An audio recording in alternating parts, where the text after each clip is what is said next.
আসসালামু আলাইকুম এভরিওয়ান।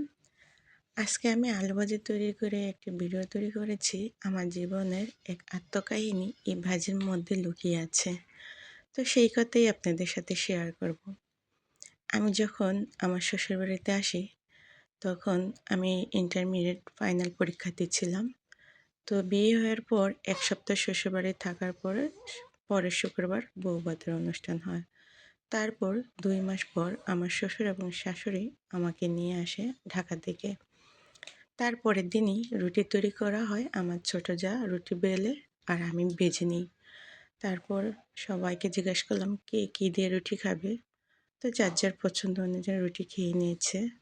তো আমি একটা আলু ভাজি তৈরি করে নিয়েছিলাম।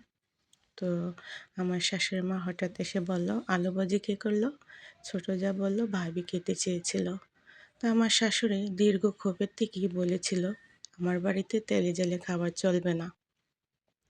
তো যাই হোক, এই ক্ষোভটা আমার শাশুড়ি মার দীর্ঘ তিতিক্ষার কথা। তার জীবনের সেই কষ্টের কথার জায়গা থেকেই কিন্তু আমাকে বলেছিল। হঠাৎ দুঃখী মানুষের সামনে যদি কেউ হঠাৎ সুখের কল্পনা দেখে, তখন তার কাছে খারাপ লাগাটাই স্বাভাবিক।